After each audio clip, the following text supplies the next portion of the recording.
Hello and welcome to the Middle East Report. In this programme today, we'll be discussing the importance of Christians standing with Israel and honouring Israel. We're living in such a time that we're seeing an increase in anti-Semitism in Britain, across the world.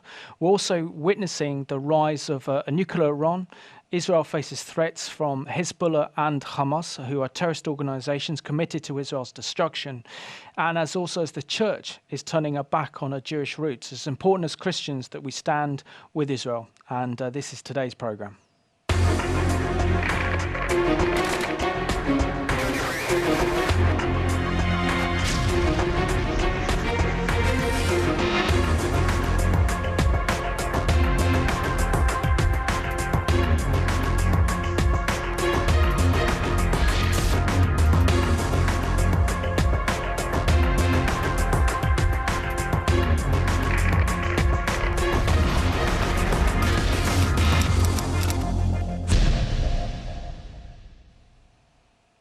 To discuss the importance of standing with Israel, I'm joined today by Pam Thomas, who is the UK Director for Bridges for Peace. Pam, it's a great pleasure to have you on the Middle East Report. Thank you. Pam, can you share with us a little bit about your background, how you came to know the Lord, how the Lord laid Israel upon your heart, and how you became the UK Director for Bridges for Peace? Yes, it's been quite a major part of my life. I became a Christian in 1981. A friend invited me to come along to her church. She got healed from a dreadful sickness, and I was amazed at this whole event because I'd been in chapels, Welsh chapels, all my life, but I'd never been challenged about making a personal commitment to the Lord. And in this new church environment where people were obviously had a deeper relationship than I had ever known with Jesus, I became a Christian. I was invited to give my heart to the Lord, and I answered the call, as they say, and I became a Christian. And then a friend of mine had some tapes on speaking Hebrew, and she asked me if I would like to study Hebrew with her. Well, I must say that languages are not my forte. You know, I speak Welsh and English, but no other language. But we sat and we had a go at it. And after 6 weeks, we found we needed the Lord's help in that. And so we started to pray that God would help us. And indeed, the language seemed to go out of the window for me. And I became interested in Israel. Well, my friend already had an interest in Israel, and she continued with the Hebrew language, but I didn't. And God quietly showed me then it wasn't sufficient to just be praying, but we had to be active as well. And so I happened to be in Israel in answer to, I was praying with another friend in the church, and I felt the Lord quicken my heart to go and visit the churches that we'd been praying for. And my husband said that if the Lord provided the finance, then he put that out as a fleece, that it would be fine for me to go to Israel. Well, the finance came in, you know, miraculously, and I went to Israel. We visited the two churches that we'd been praying for, but they weren't keen to respond to a Welsh Baptist church, and so that was sadly the end of that. But whilst I was there, at the last half hour I was there, a gentleman called Clarence Wagner, who happened to be the head of Bridges for Peace at the time, was looking for someone to be a voice for them in the UK, and he heard about me, and he came along and asked, would I like to be a spokesperson for Bridges for Peace in the UK? So I thought, well, I knew nothing about the work of Bridges for Peace, but he gave me some literature, and I brought it home, and I gave it to our minister at the time, and waited for several weeks to see what he thought about it all, you know, and in the meantime, I really felt that the Lord was in this. And so we met with Clarence again, and my husband came along to the meeting, and we decided it was the right step for us. So from that time on, we started with a mailing list of 20 people, and the work has grown since 1991 to today, and we have a mailing list of 3,000 today. Fantastic. Can you share with us as well some of the work that you do for Bridges for Peace? Because I know there's a very important humanitarian arm to a lot of the work you do. Yes, Bridges for Peace has two arms, or two legs, whichever. You know, we're quite well balanced. The one arm is to provide teaching material for the church on the Jewish roots of Christianity. We believe that although we are the branches, we can't do without the root. It's the root that supports us. So we have an education program, and that means that we provide the church with teaching material on the Hebraic roots through magazines and publications. And the other arm is humanitarian aid, as you mentioned. We have 17 different aid programs, and right from a child's pencil kit up to a welcome food basket, or even to repair an elderly person's home in Israel. You know, we have programs right across the spectrum, wherever there's a need. It's unconditional love that we offer. And so, you know, it's no good offering love without it having a practical means. So we find it works. That's the best way of ministering out in Israel, is to have a practical means. So. Excellent. And before we go to a clip that shows some of the excellent work you're doing, Pam, can you share what you shared with me before the programme? And that's some of the way that Bridges for Peace and the work you're doing is being able to touch so many people in terms of redecorating houses and what have you, and the impression that's left with so many Jewish people in Israel. Yes, of course. We have a programme that's, we work mainly with Holocaust survivors or the elderly. This branch is called Repairers of the Breach, and it's our home repair team. We take a team of people into maybe a Holocaust survivor's home, and if it's in need of decoration, or maybe repair a window, maybe remove the bath and put a shower in, something to make that person's life a little bit more comfortable, you know. So we start off, we're advised by the welfare associations which homes need this kind of program. And when we arrive, they're very suspicious, you know, what are these Christians doing here in my home? But then after we've been there a day, the wife sort of lets the guard down a little bit, and by the next day she's welcoming the people to come in. And by the time we finish the program, maybe she's made a meal for the young boys who are working there, or at least she's getting her friends in to see what we've done, you know. And so many times it's been nothing but praise for the way Christians are helping elderly Jewish or Holocaust survivors in the land. Excellent. And we've got a clip to go to now that looks at some of the work being carried out by Bridges for Peace for Israel. I will bless those who bless thee. Israel.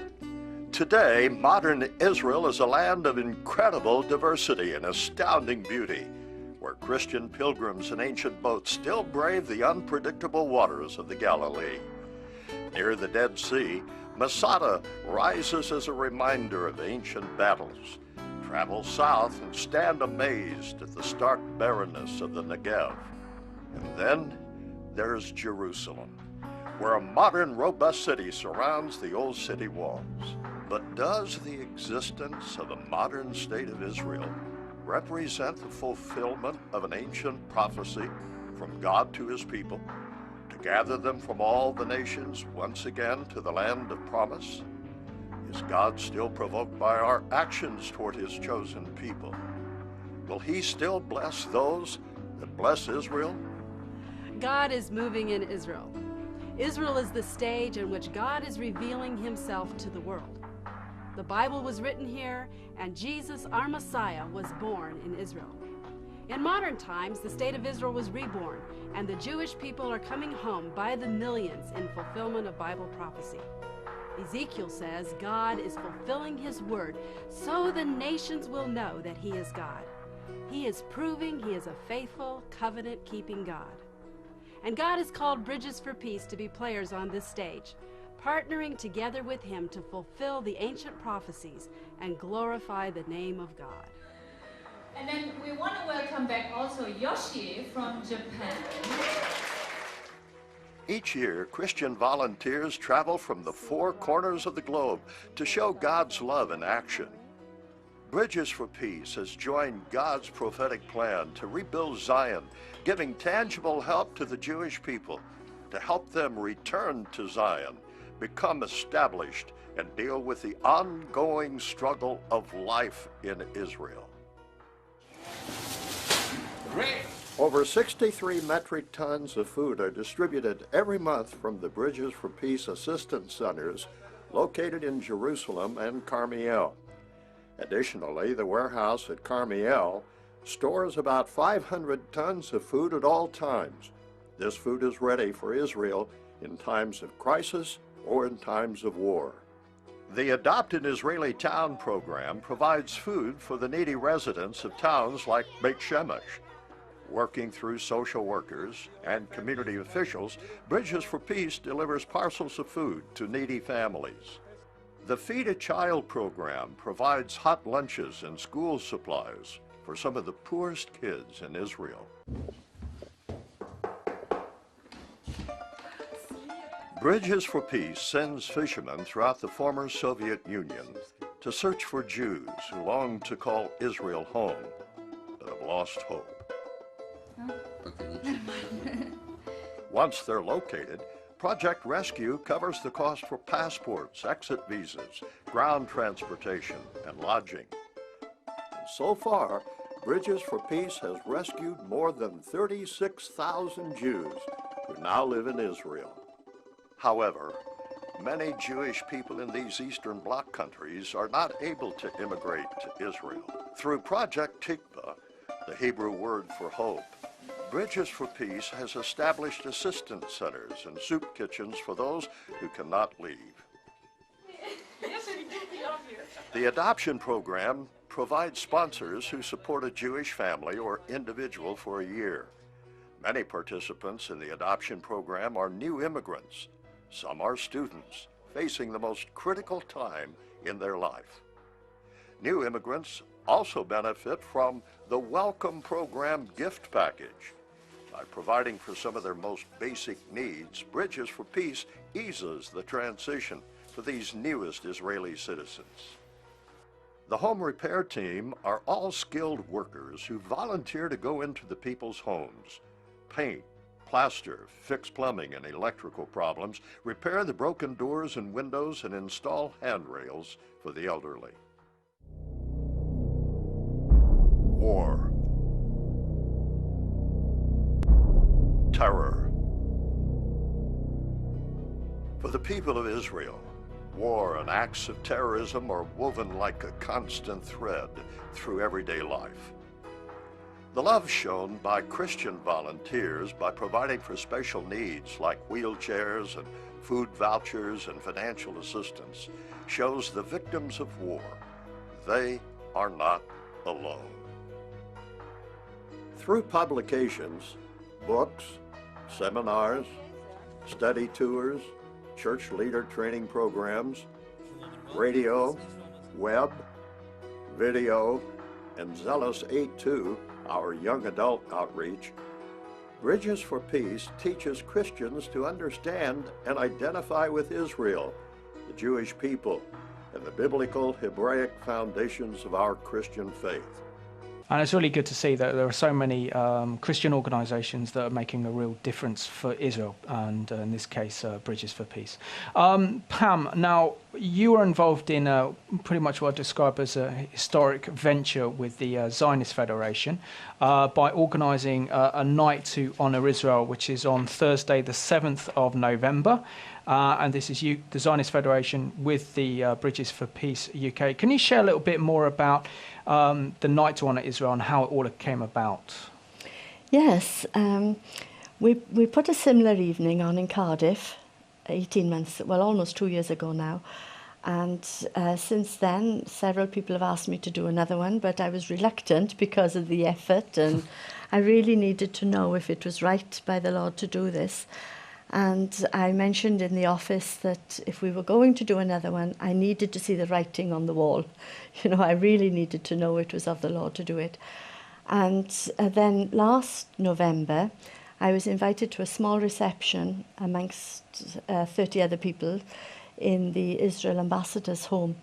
And whilst I was there, we'd been praying about this event to put on another one. And the Israeli ambassador just came on and addressed the crowd, and he said that he said to the people that were assembled that we were all dreamers. And I turned to my daughter and I said, I don't know if this is a compliment. I hardly ever have time to sleep, let alone dream, you know. But then he went on to clarify, and he said, that the Torah portion that week was about Joseph and his dreams. And he said, just as Joseph's dreams affected the people around him, and then people outside of his immediate circle, and eventually the nations, that there were people in that room that had dreams that affected the nations. And he was encouraging us to instigate our dreams because they would have an impact on the nation. And so my daughter, who was with me, said, I think you've had the writing on the wall, Mum. So I think, yes, she was right. And so from that point, I believed it was of the Lord to go ahead and do another night.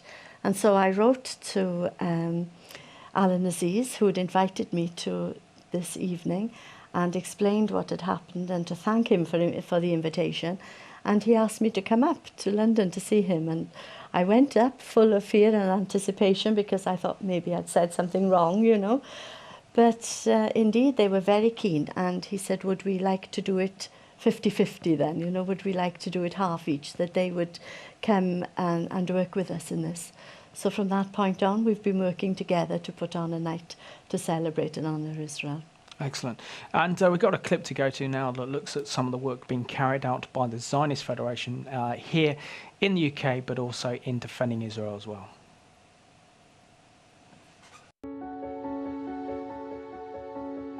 The Olympic peace has been broken. What I think the IOC have done is to bow to seeming pressure from Arab nations because it was Israeli athletes that were murdered. I don't recognise Israel and I don't debate with Israelis. We're sick fed up with this dirty little murderous nuclear-armed apartheid state.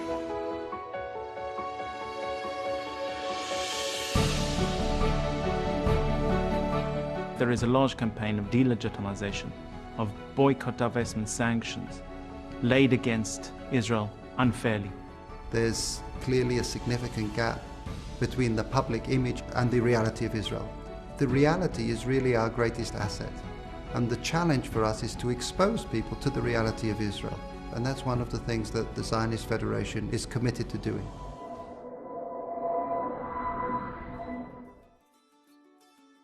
We work in Parliament, we work in the media, we work across cultural, academic and scientific platforms.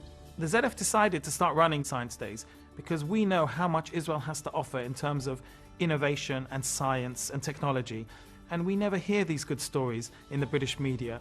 We decided that we would start making these stories happen ourselves. She's famous for completing the London Marathon in 17 days in a bionic suit, and now Claire Lomas is meeting the man who made it all possible. I was wondering how come the wheelchair is the only solution for paralyzed people. And then there was the help from the Israeli government. I could calculate and design the device, and this is how it was created. It's amazing, you know, the confidence it gives you to be your own height again. A lot of people are quite surprised when they say, where's the suit from? America, and you know it's from Israel.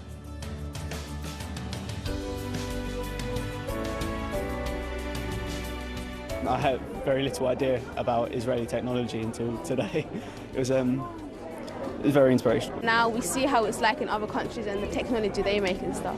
I was really surprised to see what kind of new innovations Israeli technology is coming. It's really good. It's helping humanity. It's very important for us to take speakers, Israeli films, cultural events onto campuses, which we know are hotbeds of anti-Israel hostility. And what we try to do is paint a fair picture of Israel in these environments.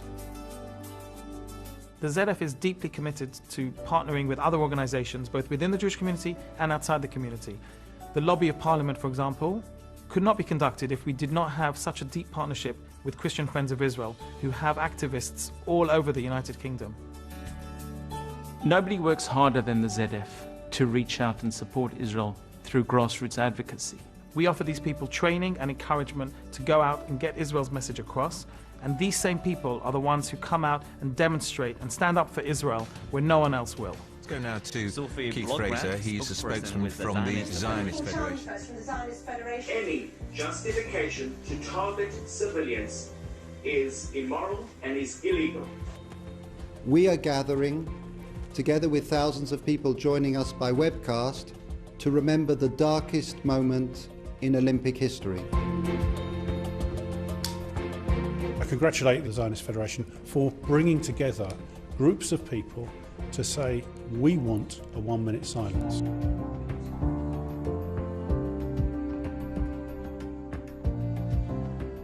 With growing hostility towards Israel, we at the ZF campaign tirelessly for Israel to get fair treatment in Parliament and in the media. We need your support to allow us to continue to do this vital work.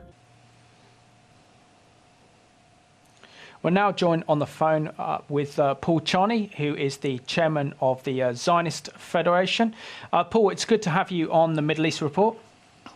Thank you for having me alongside. No, it's a pleasure. Paul, can you share with us the importance and significance of this night to honour Israel that you're organising jointly with the Bridges for Peace, and why it's so important to honour Israel? Well, again, thank you for having me on. For us, joining up with Bridges for Peace, such a wonderful organisation, just gives us as Jews around the world certainly the feeling that we are not alone in supporting Israel. And for Israelis, specifically in Israel, who regularly feel isolated amongst the rest of the world in receiving unfair treatment in the media and the press, when it comes to Israel, when it comes to its surrounding neighbors, to join up with Bridges for Peace certainly gives us the hope that we are not alone, and that we're all fighting for essentially what is freedom, liberal democracy, and for what is right. And Paul, sadly, we're living in a climate now, particularly in Britain and Europe, with an increase in anti-Semitism that we're seeing widespread now. It's not even being condemned. In light of this new climate that we're facing, in which the Jewish community certainly feels very much under siege, what difference can Christians make by standing with Israel and honouring Israel? Well, Christians can make a huge difference. Certainly we needed the support of the Christian community when the State of Israel was established. We needed it throughout Israel's short lifespan, on all the wars and all the difficulties it has. The Christian community has stood, for the most part, side by side Israel in its struggle to achieve a democratic state in the Middle East. So for us, it's one of critical importance, where we would like to be able to certainly give back to the Christian community and the rest of the world as much as we have received from it. No, that's amazing. And Paul, can you tell us about this a night to honour Israel, and what our viewers can expect if they come along? Well, we have a fabulous guest in Claire Lomas, who was recently made famous through her an unfortunate injury that she had, which rendered her paralyzed, and she went on to do a London marathon in an Israeli-invented walking suit. For her, she never knew that it was Israeli-invented, and we put the two together, the inventor from Israel, the professor, with her, to show her, actually, this is not from the US, this is not from Europe, but this is Israeli inventions which are coming out of Israel and helping human issues around the world. And so for us to hear this firsthand from Claire, who has become famous for quite a few endeavors that she has achieved, it certainly will be something special to hear. Hey, very good. And Paul, I'd very much like to ask your opinion on a press release that you sent out this week in your name regarding what is perceived as anti-Semitic comments by our former Foreign Secretary Jack Straw. And this is what he actually said in Parliament. He said that unlimited funds of Jewish organisations supposedly used to control American foreign policy are one of the biggest obstacles to peace in the Middle East. What did you make of his comments this week? It's unfortunate that a sitting MP would make such spurious claims, which would make claims which not only cannot be verified, are not even true. And the problem with that is it lends credence to all the old anti-Semitic diatribe that has been floating around for the last 200 years, that Jews use money to control the world, to gain what they want. And it's just not true. And for a sitting MP to allow somebody to quote him saying, look, you see, a respectable MP who was the foreign secretary, who understood what Israel and all of its missions and objectives are about. Look how they control the world through the same old diatribe. And it's a problem. And it's a problem because if a sitting MP can say this, that means that we, as in the Jewish community, have not worked hard enough to end this type of very old anti-Semitism. And Paul, how do we go about confronting anti-Semitism? Because clearly our former Foreign Secretary, by making comments like this, which alludes to the protocols of the Elders of Zion, that the Jews actually control politics, they control government, and they control the media. I mean, if they did, you would have thought that Israel would probably have a better perception and media image in the media, and also have a lot more friends in Parliament around the world. Instead, what we're seeing is Israel being demonized right across Europe. The only way is to stand up to it, face to face, expose people for the lies, for the mistruths, and let the world know in as much a strong and truthful manner what Israel is really about, what the real reasons are for a lack of a peace agreement between two peoples, for the huge complexity in two nations, amongst a swarm of difficulties, for them to achieve a peace agreement. And for Jack Straw to belittle it to an old anti-Semitic comment is simply humiliating for him and for his party and for the government. And Paul, we discussed the rise of anti-Semitism here in Britain and also in Europe, and yet Israel faces many challenges, notably the threat of nuclear Iran, as Iran is edging ever more closer to developing nuclear weapons, as well as the terrorism threat posed by Hamas and Hezbollah and Islamic Jihad. As a former serving Israeli officer, how much is Israel under siege in the Middle East? Israel has, at the same time, never been stronger and never been safer, but with the vulnerability of an existential threat from Iran and a nuclear Iran. And that's where the huge problem lies. Iran has been an agitator in the Middle East for decades.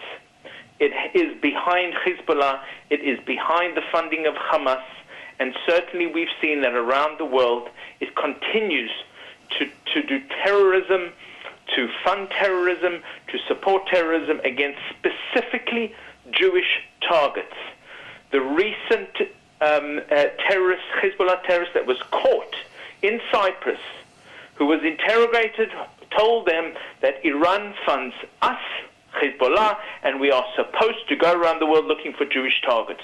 So as an agitator, Iran needs to understand that it cannot get away with having a loaded gun in a nuclear bomb where it will have carte blanche freedom to then carry out terrorism with essentially with the response of the US and the EU and the UK having its hands handcuffed because any response could trigger a nuclear war.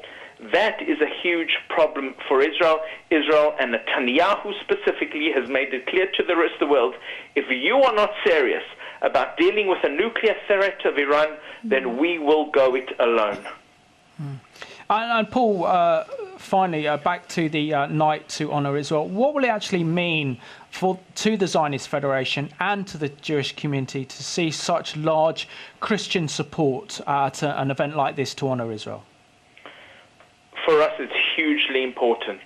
It's hugely important to be able to stand alongside right-minded, liberal Christians who are not only there to support us specifically and in person, but there to support what is right, to stand up for what is right, not to allow the darkness amongst all the nations in the Middle East, the human rights abuses, to allow the freedom to dissipate from the rest of the countries around us, but to stand up and say Israel is a light amongst nations, is a light amongst all those countries which deny the basic human rights to women, to gays, to all the other minorities, and specifically, certainly in the Middle East, to Christian minorities around Israel. And for us to be able to stand alongside the Christian community so that we will stand up alongside you shoulder to shoulder where Christians are being persecuted in the Middle East, and we are grateful that you're standing alongside us to protect Israel in doing what is right. Yeah. And I've got one last question for you, because you triggered something that's very interesting. Now, in August, the Coptic community, the ancient Christian community of Egypt, faced their own Kristallnacht, in which around over 60 churches and monasteries were attacked or burnt down by supporters of the Muslim Brotherhood. And yet there was virtually no international condemnation, very, very little media coverage. Now, what is the response from the Jewish community when they see this happening to the Christian community and there's such silence in the nations? For us, it's as horrific as if it happened to us, to happen to ourselves.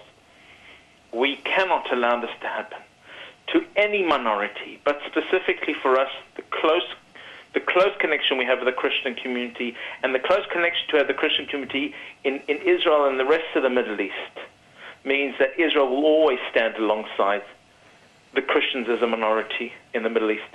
And for us to see what you described as a horrific event to the Coptic community, the Egyptian Christian community on that night, for us is like a dagger in our heart. And we and the Jewish community here have and will continue to oppose it publicly, and we'll continue to stand up and say this cannot go on. Thanks, Paul. I look forward to seeing you with Pam at the Night to Honour Israel on the evening of November the 7th. Fantastic. Thank you. Thank you. That was an interview over the phone with Paul Charney, who is the chairman of the Zionist Federation UK. Pam, Paul there talked about a lot of the challenges facing Israel in the Middle East, and also some of the challenges facing the Jewish community. And what we're really seeing with leading politicians making what can only be described really as anti-Semitic type comments, which really does reinforce a wider sense of anti-Semitism we're seeing across the country. Isn't it now more and more important that Christians don't remain sitting on their sofas, but actually get active in support of Israel? Yes, it's very important. You know, I firmly believe that we are living in end times, and we really have to be active. It's too late to take an impassive seat. I mean, if we're not doing something, then we are being inactive, which is counterproductive. If you're not moving forward, you're moving backwards, you know. So I really feel we have 2,000 years of anti-Semitism to make up as Christians. We need to make a stand in our country where we are today. And one way of making a stand, isn't it, Pam, is to actually stand with Israel and the Jewish people, but also make that physical presence. The more that we actually attend Israel events organised by the Jewish community, or in this case, which is a great introduction for so many Christians, is the Night to Honour Israel, because it gives the opportunity for Christians to then meet members of the Jewish community and also then meet representatives of the Zionist Federation, which is the oldest established Jewish organisation in the UK, and then see what they can actually do. And everyone's got different skills and talents that they can bring to the table. That's right. You know, I mean, we have much to thank the Jewish people for. We have our Bible, everything that we're about, really. We have God's word, we have our laws in our nation. We have a lot to thank them for. And yet the church, the wider church, seems to be so quick to want to turn their backs on all of that. I understand that we've had 2,000 years, if you like, of almost 2,000 years of replacement theology. But, you know, we have to start somewhere. And if you want to get to know people, you have to take that first step. And I really feel that the Jewish community are taking steps to want to befriend the Christian community. And it's time that we did the same. We have a lot of time to make up. Because it's also unprecedented, really, because over the last 10 years or so, the walls between the Christian and Jewish community have really come tumbling down. I think prior to that, the walls were very much up there, the barriers were up there, but now they're coming down, and we're seeing how the Israeli embassy are reaching out to Christians as knowing that's a key audience and support for them. Also, the Jewish community is also reaching out to the Christian community as well. And shouldn't we actually embrace this and just build up friendships and develop strong relationships with the Jewish community, so they know that we're standing with them, we know that, and they'll know that we're fighting for them? Yes, we should. It's biblical. You know, God is looking for one new man, and that's neither Jew nor Gentile. It'll be one, and it'll be a combination of the both. And I think that if it's important to God, it should be important to us as his followers. So yes, we really should be making that effort. I'll say amen to that. And we've got a clip to go to now, and this is a survey that was released last week that says that European Jewry are very fearful about the rise of anti-Semitism across the continent of Europe. A study by the European Agency for Fundamental Rights has found that nearly a quarter of Jews surveyed said they avoid looking conspicuously Jewish out of fear of anti-Semitism. Some of the results of the survey were especially surprising. 49% of Swedish Jews said they avoided engaging in such obvious Jewish activities as wearing kippot or other identifiably Jewish items. 91% of Hungarian Jews surveyed said they believe anti-Semitism has risen in the past 5 years.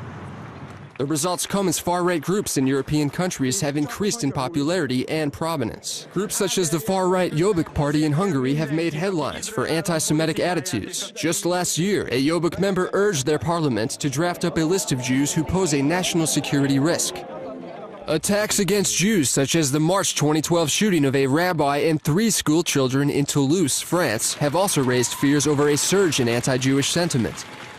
But according to the survey, only 19% of respondents who said they were victims of anti-Semitic incidents reported that the perpetrators held right-wing views, while 27% blamed Muslims and 22% blamed people with left-wing views. As you can see in that clip, we are reaching unprecedented levels of anti-Semitism across Britain and Europe.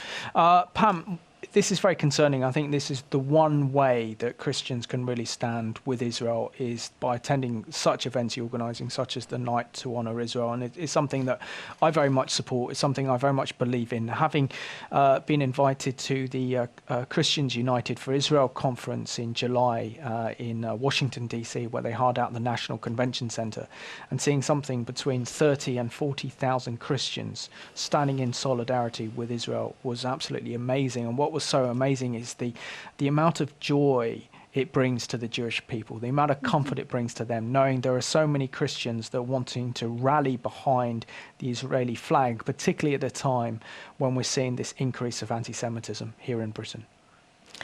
Well, it would be lovely to see thousands come to our event too. We've booked a hall that holds 1,000 people, and I know that the Jewish community are behind it, and so are the Christian community. So I would encourage people, if they haven't had tickets yet, to please get in touch with us. It's important that we show that stand. We really need to show that we are keen and fervent in our support of Israel, and by coming to an event like this, we can do it. You know, it's by your actions you are known. And so this is something that we need to be actively involved in, coming together with Jewish people. You know, it's only by getting to know people that you break down barriers. And when you attend events like this, where we have Jews and Christians both pulling together, that we can do something about the situation of anti-Semitism. It's not so easy to hate someone if you know them. But if you don't know anything about them, suspicion is so easy to get a stronghold, you know, that you have to make that effort to get to know people. And then you have a weapon to fight back with. Yeah, absolutely. And sadly also we've seen an increase in anti-Semitism again within the church. I mean, the examples are the Greenbelt Christian Art Festival in the summer, which they wouldn't allow one Israeli pro-Israel speaker to attend, and a lot of the focus there was on trying to delegitimize the state of Israel and support the Palestinian cause at the expense I would say, over the Palestinian people, because they're not highlighting the oppression of Palestinians living in Jordan or in Syria or in Lebanon and other places in the Middle East, and just condemning Israel for everything is not going to solve the problem. But also we've seen the Church of Scotland produce a document questioning Israel's very right to the land of Israel and the right to exist.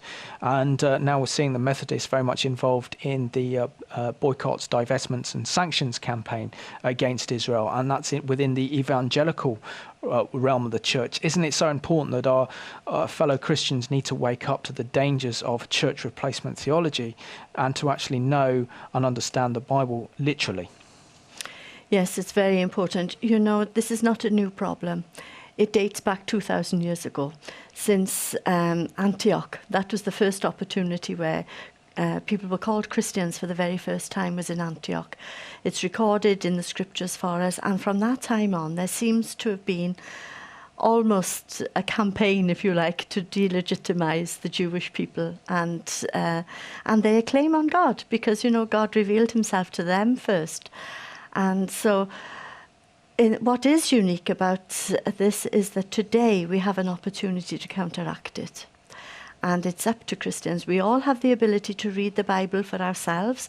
We don't have to listen to one person and his interpretation. We are free to read the Bible for ourselves and to seek God ourselves for his truths. And so I think that's a responsibility of every Christian. Yep, and we've got a CBN clip to go to now that looks at the rise of anti-Semitism across Europe and how the Jewish community is very much under siege. At least one person was injured when a small package exploded today inside a kosher grocery store near Paris. It's unclear yet if the attack was related to the cartoons or the recent protest, but it could point to a rise in anti-Semitism in a country with the largest Muslim population in Europe. Eric Stackelbeck reports. When a radical Muslim murdered 3 children and a rabbi at a Jewish school in Toulouse, France earlier this year, French leaders called it an isolated incident. The numbers show otherwise. A recent poll found that some 24% of French citizens hold anti-Semitic views. In Spain, the number was 53%. And in Hungary, a whopping 63% of the population admitted anti-Semitic feelings.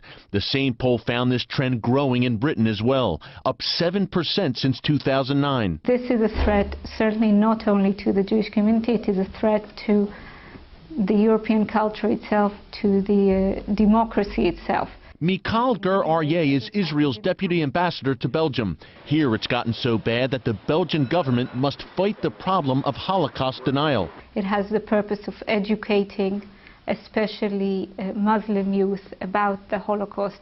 Obviously, it is their ignorance that is leading to much of this anti-Semitism. This large mosque in the heart of Brussels is a sign of the times here. Muslims now make up some 30% of the population in this city, and some say the rise of Islam is directly related to the rise of anti-Semitism in Brussels.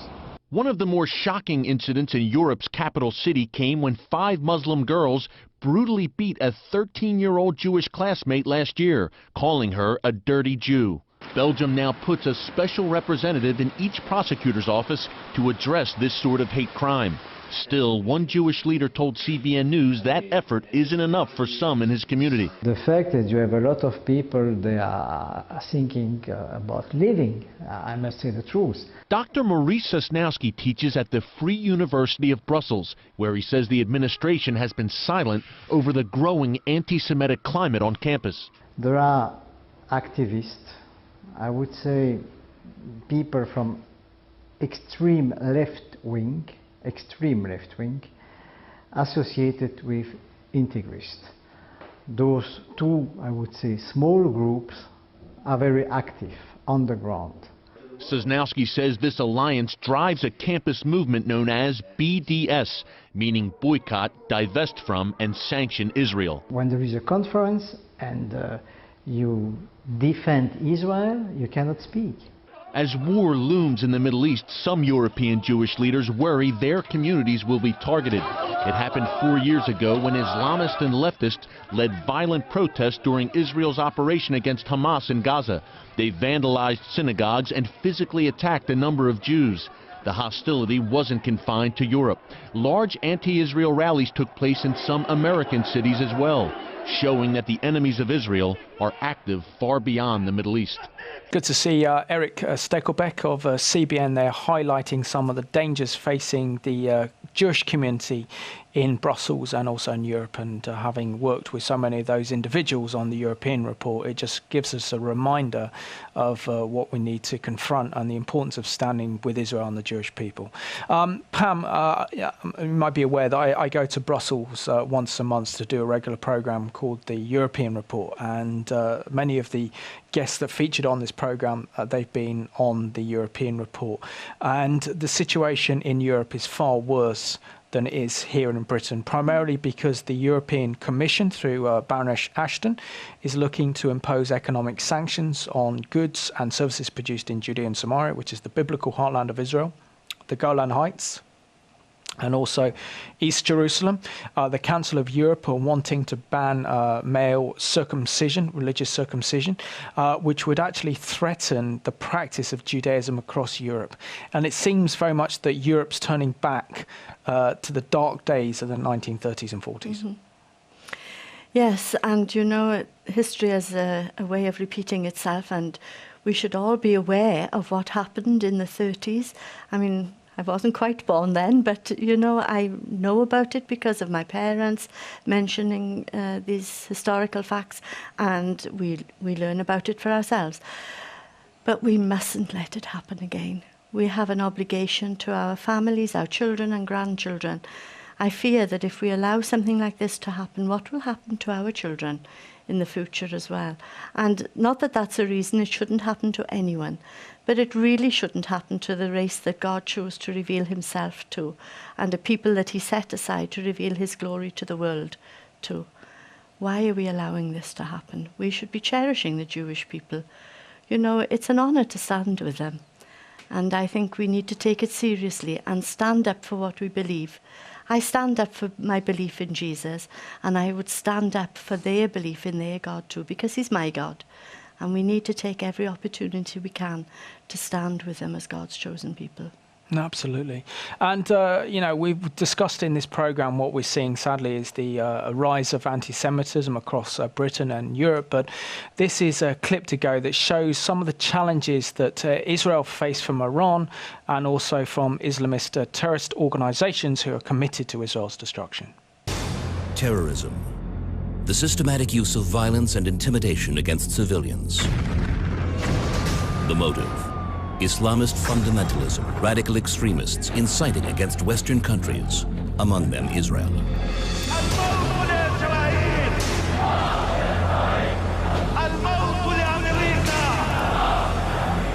Who's behind the recent wave of terror?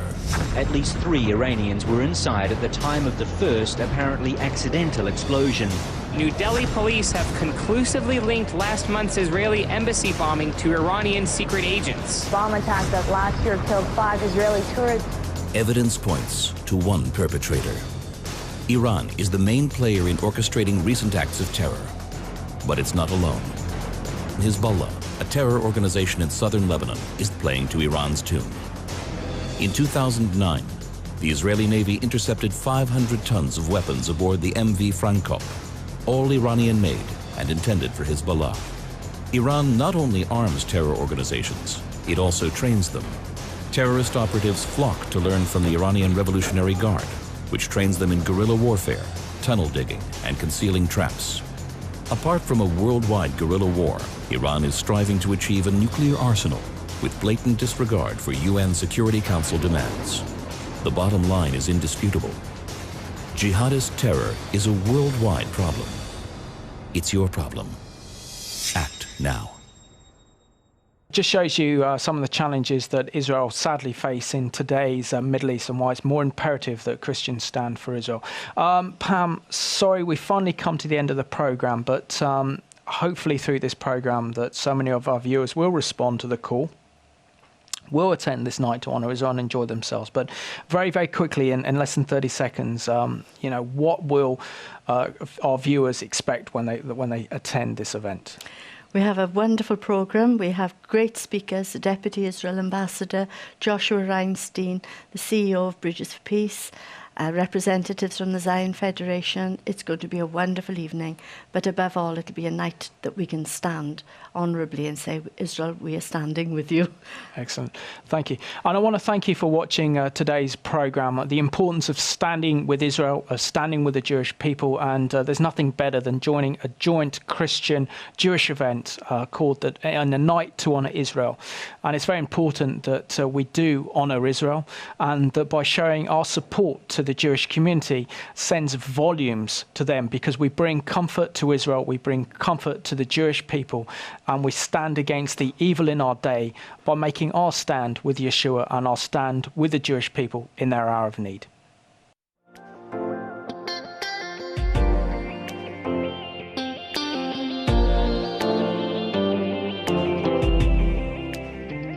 Flying high over the sea,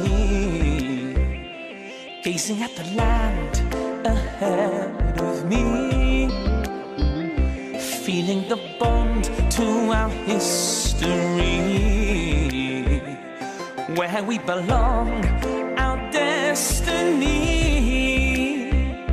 We all stand together, stand with us.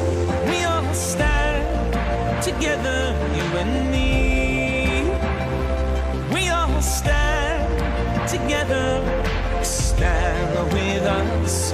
We all stand together, you and me. Together, you and me. Hands in the air, Israel up in here. Yeah. Israel up in, Israel up in, Israel up in here. Go ahead, stand Hands up. In the air, Israel up in here. Israel up in, yeah. Hey, put your hands in the air for the promised land. So much historical relevance, you gotta stand. Together's even better, that'll bring peace. And war will no longer symbolize the Middle East. That's what we need. Unity, even if you from a different race or got different beliefs. Come on, let's stand together, boys and girls, and set an example for the rest of the world. We all stand together, stand with us. We all stand together, you and me. We all stand together, stand with us. We all stand together.